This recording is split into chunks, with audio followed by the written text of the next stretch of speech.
Hi, I'm Damian Journey, Global Chief Growth Officer at 72andSunny, and I welcome you to the Sunnyside series. We are coming to you live from New Orleans at Stagwell's Sport Beach Clubhouse here during Super Bowl week, where we're celebrating fandom, culture, and sport. I couldn't be more excited than to be sitting here with a good friend and legend, Mr. Barry Sanders. Welcome, Barry. Hey, thanks for having me, man. Great to be here. Well, awesome. Thanks for having me. Well, yeah, anytime. I want to just chat a little bit about your life and your career. So what most people that may not know is you were born and raised in Kansas, and you then went off to school at Oklahoma State. Tell us, how'd you get out of this? How'd they let you out of the state of Kansas? How did they let me out of the state of Kansas? Well, I mean, if you go back to that point in time, I was just, a little scrawny high school kid. Loved playing sports. Lots of sports, right? You played basketball? I played basketball and track and stuff like that. But a lot of coaches didn't really see me as a running back. So my senior year, got a new high school coach. Right, he comes in and after the first 4 games of my high school, my senior year, he's like, I think that Sanders kid is a running back.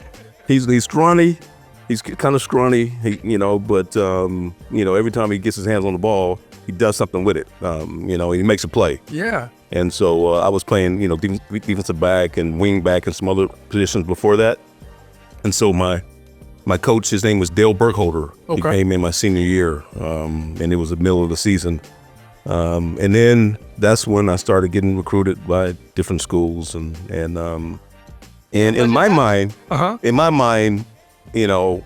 I follow sports, I follow college sports, and in my mind, I was thinking, if I get the opportunity, I'm leaving Kansas to go play football. I wasn't getting any offers from anybody at that point, but I was like, so then.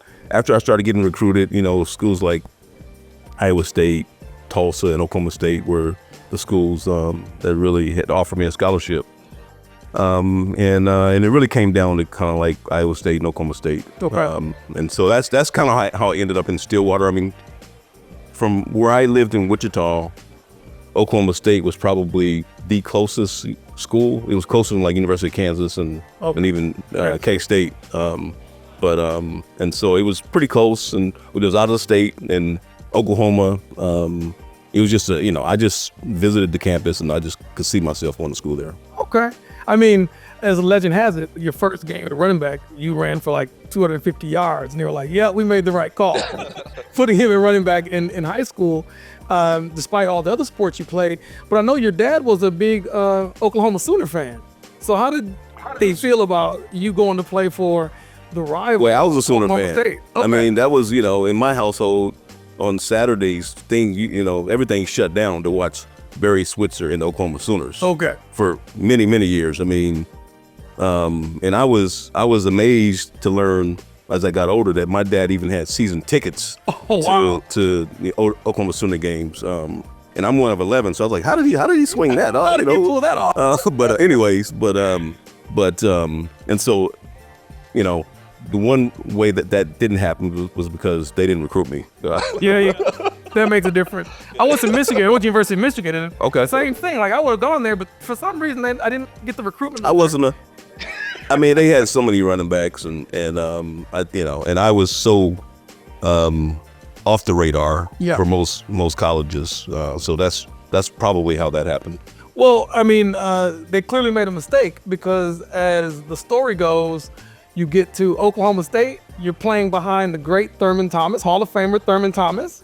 And once you finally get your shot as a junior, I believe, I think it's arguable for some, but not arguable for others, that you had maybe the best college running back season of all time. I think the data says that it was like 2,850 yards, 37 touchdowns in 11 games. Now, the second closest to you've never been eclipsed. The second closest happened this year, and it was 250 yards less, and he played 14 games. And so I think it's pretty remarkable that you were able to walk in as a junior and blow the world away with your amazing talent. How did that feel? No, it was an amazing run. No pun intended. No pun intended. And but you know what? I mean, it was, in my mind, thinking back, I mean, it was sort of gradual. I mean, each year, when I was at Oklahoma State, you know, I got a little stronger, a little faster. I loved playing behind Thurman Thomas. Yeah.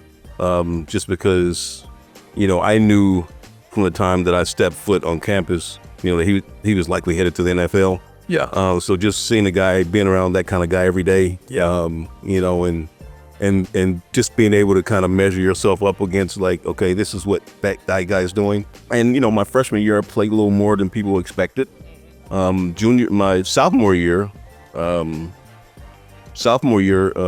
had made a big step because I was like, I was a kick returner. Yeah. Right. So I was like, you know, on a lot of people's lists, you know, All-American kick returner. Yeah. And really was firmly kind of in place as Thurman's backup. Okay. Which wasn't the case my freshman year. So I really made strides each year.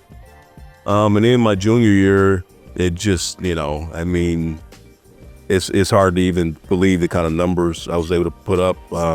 I was fortunate that I had 5 fifth-year senior offensive linemen. You know, and fifth-year senior didn't hurt at all. Which, you know, you never see that in today's world. And I was just ready. I was hungry. I was ready. I was excited to be a starter. And back then it was the Big 8 conference.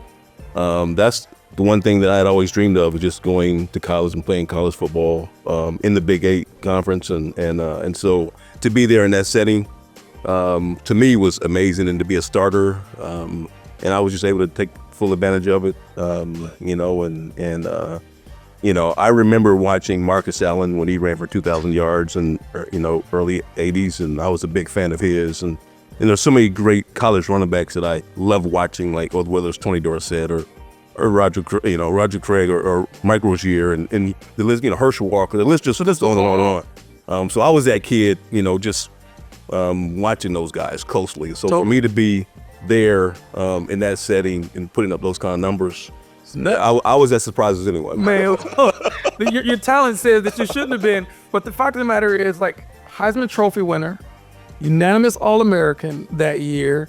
You've been listed since then as one of the top 10 greatest college football players of all time, and that was before you stepped to the league, which, by the way, I'm very happy you did. As a guy from Flint, Michigan, I spent my whole life watching you on Sundays with my dad, and then when we were fortunate enough to go down to the Silverdome to watch you play on Thanksgiving Day, those were really special treats. And so let's talk about your pro career a little bit. You came to the Lions. You still live in Detroit. I'm wearing Honolulu blue pants. I see that. And so you notice it? I see the homage. But your career was crazy. 10 years you played. Again, arguably the greatest 10-year run a running back has ever had. And you named a list of running backs who were all world in that period of time. And you exceeded them all. Most valuable player, 2-time offensive player of the year, offensive rookie of the year, 6-time all first team, all pro, 90s all decade team, 100th anniversary, all time team, Detroit Lions, all time team. And I think it's interesting to note that when you think about the pure running records, the rushing records, the most consecutive seasons with 1,000 yards rushing, the most consecutive games with 100 plus yards, the most games with 150 plus yards. I mean, did you ever stop and say, damn, am I really this good? Like, tell me, like, what was going through your head in these times when you were just crushing everything? Well, for me, it was, it was more about the fact that there was no greater profession in my mind, because, you know, I'm still to some degree that kid who grew up adoring John Madden and the Raiders and the 70s Raiders. You know, like I mentioned, you know, Marcus Allen, and just so many great, you know, Walter Payton, and so many great players. So in my mind, it was, you know, it was no greater honor than to be an NFL running back. Yeah. Honestly, I mean, you know. I know your dad had high standards about it. Yeah, I mean, I take your pick on any profession you want to name. In my mind, you know, because I'm that little kid I was drawing my favorite players, you know, at 9 years old, you know, Jim Plunkett and guys like that, players that, you know, maybe a lot of people don't know about, but and so it was a great honor just to suit up as a running back and I took great pride in it. And so I wasn't thinking about all those things when I first got to Detroit. It was about coming in, showing that I could belong, right? Yeah. And on this level. We had a lot of down years. I was very familiar with Billy Sims. Billy Sims? I've mentioned a lot of great running backs. Billy Sims was the guy. Obviously, he played for the Oklahoma Sooners. And so, there was very few names that was held in higher. He was the name in Detroit in those days. Little Billy. Well, yeah. But in my household, it was Barry Switzer and Billy Sims. Okay. And so I understood, that Billy had been there, and I was really just trying to come in and prove that, hey, look, I belong in this league. I'm not making any promises, but I think it's one of those things where, I try to take advantage of it every day and just how I worked, and how I approached the game, and that's kind of, how what my mindset was coming into the game, because you can't, there's no real promises once you step on the field what's going to happen. That's right.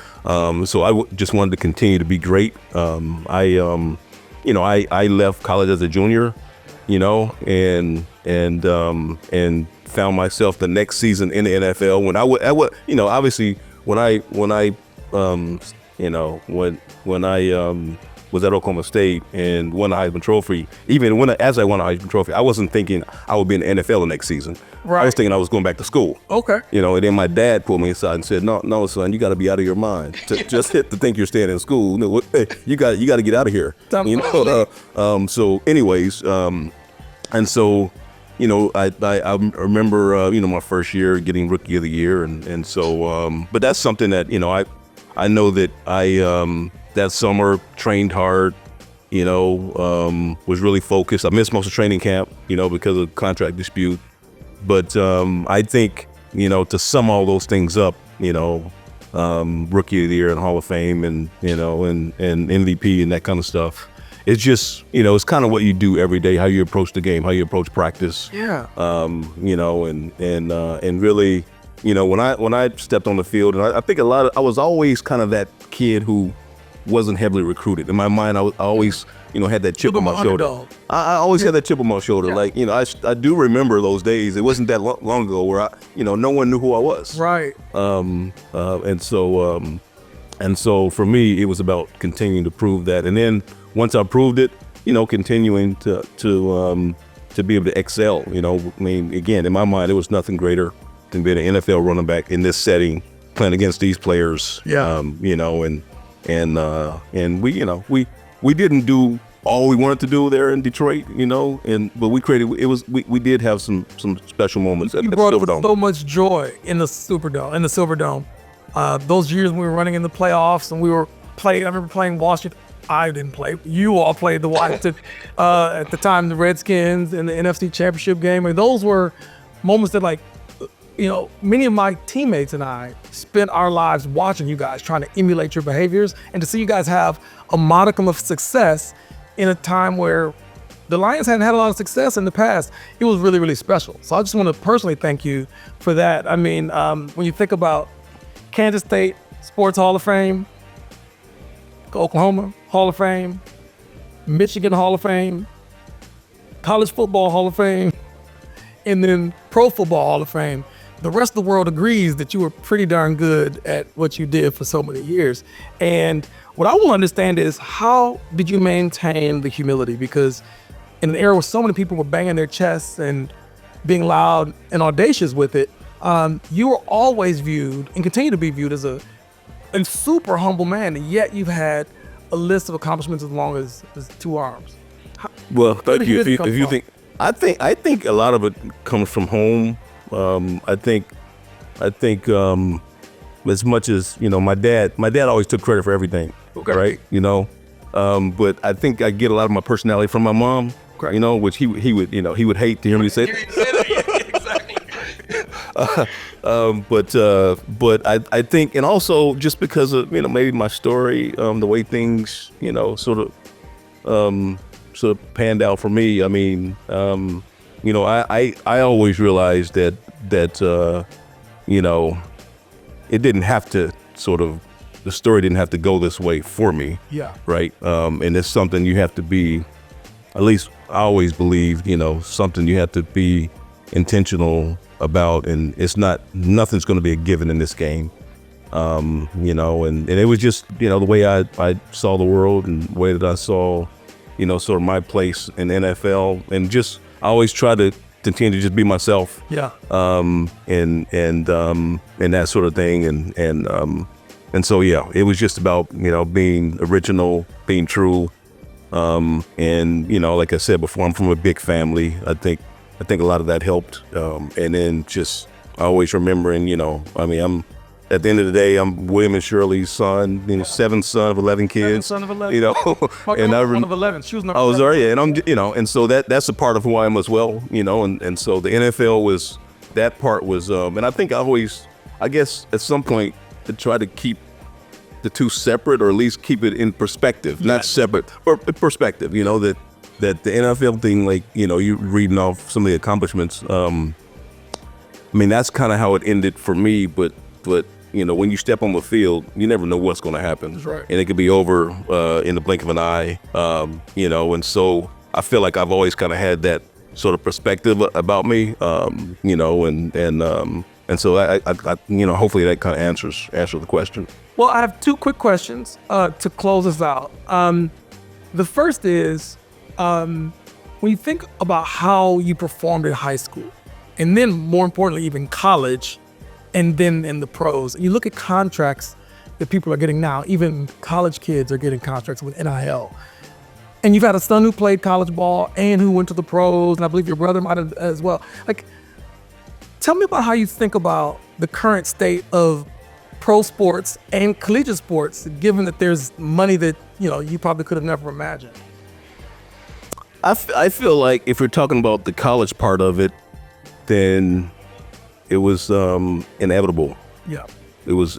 I feel like it was always kind of creeping in that direction. Under the surface, it was like, we should be doing something different. I feel like there's always been the conversation, even as a kid, as I watched the college game, and hearing about, one day will they ever pay players, and what more do players deserve, and do they just deserve the scholarship, and is the scholarship enough? And right. that conversation has been going on for generations. Yeah.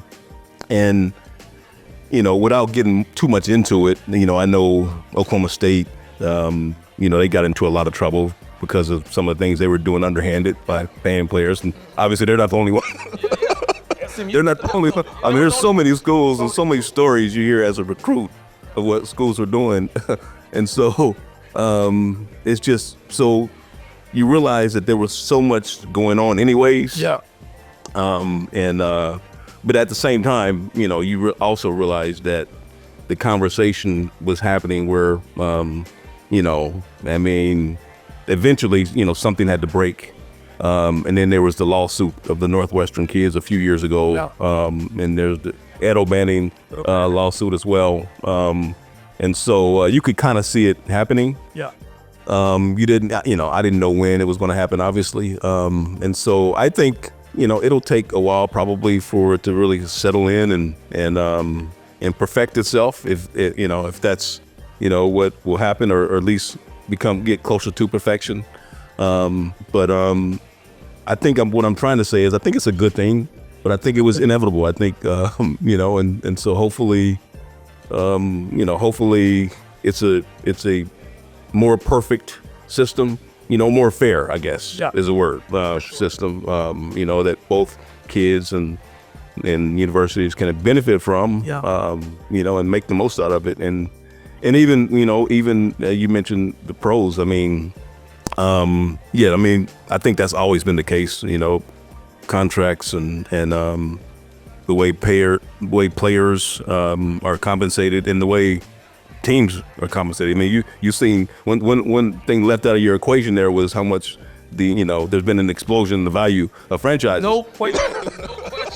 So we don't want to leave them out of the conversation, right? Yeah. So So I think that's just kind of the evolution of sports, and everyone, hopefully can get their fair share of it. Well, we've benefited at 72 and Sunny by having the opportunity to work with you, both through our NFL commercials, the 100th game, 100-year game a couple years ago, and then most recently with the big brand retailer.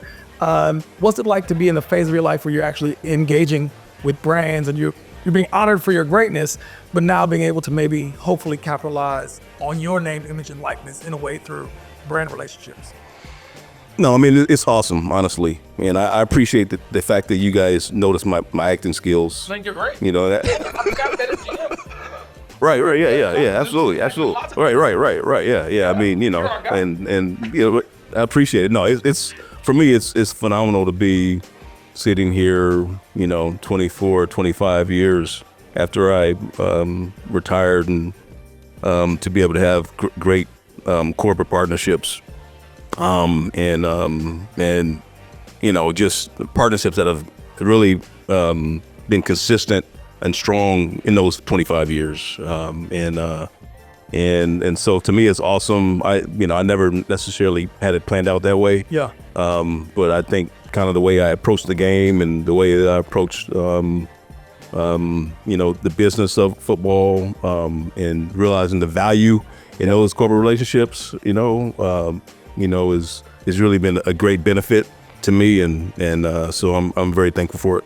Well, it's easier when you're a good guy to work with, you're easygoing, and you are that. So many people who are famous and successful are divas. You're not that guy. You've never seen that way on television, but you, as a human being, you're not. I like to think that you and I are almost identical because we were born the exact same, we had the exact same birthday, just a few years apart. And I mean, if you stand up real quick, you'll see we're like about the exact same height. We played the exact same position. You just were a little bit better than me at it, as it turns out, just a little bit. But no, I'm just kidding. It's been an honor to have you with us today. I didn't see your footage, so you haven't seen my football? Let's go out there and we can I can show you my moves. I was gonna say, yeah. Maybe you're not giving yourself enough credit. You're not giving yourself enough. Right, this is Oh, there you go. Okay, that's not bad. That's not bad. That's not bad. Yeah, it's that's it. I like that. Yeah, that's not bad. No, you know, something like that. Yeah, something like that. Go ahead. Yeah, you're pretty good. Yeah, something like that. Awesome. Well, look, this has been excellent. Thanks so much for joining me. Thanks for joining us here at Stagwell Sport Beach Clubhouse here in New Orleans at the Super Bowl. It's been great. Come back, see us, find us on 72andSunny's socials and Stagwell socials. We hope to see you again soon.